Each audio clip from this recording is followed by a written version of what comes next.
Let's bring in a guest, Giorgio Cafiero. He's the CEO of Gulf State Analytics.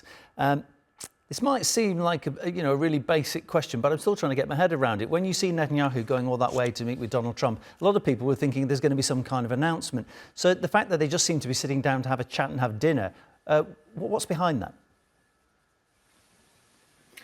Yeah, well, Netanyahu is going to stay in D.C. for a little bit past tonight. He'll be leaving some point later on this week, so there's certainly more time for an announcement to come. I have a feeling that there is going to be some sort of an announcement about a ceasefire at some point this week. Of course, that's not entirely guaranteed, but I think all signs indicate that there's some momentum moving things in that direction. It's obviously something that I do believe Donald Trump wants.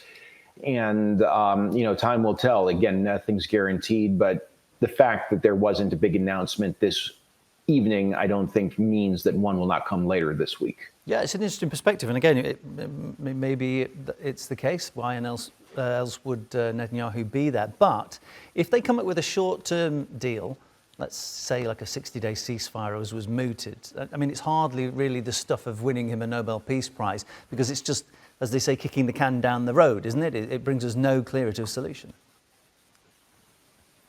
Yeah, I certainly agree with that assessment. This is very much about optics. This is sort of, putting a Band-Aid on what is a much, bigger conflict between the Palestinians and the Israelis. And this does not, such a 60-day ceasefire that results in some hostages being exchanged, some humanitarian aid coming into Gaza, does not get to the root causes of the conflict. I don't think Trump or Netanyahu have any intentions of addressing the root causes of the conflict. I think Trump really just wants to present himself as sort of, the world's greatest deal maker. He did not have any luck, at least so far, in terms of bringing some sort of peace to Ukraine. We know that. And then obviously in light of the 12-day war with Iran, between Iran and Israel last month, his efforts to get the US and Iran into a nuclear deal, whether he was genuinely trying to do that or not, the bottom line is we're further away from some sort of a new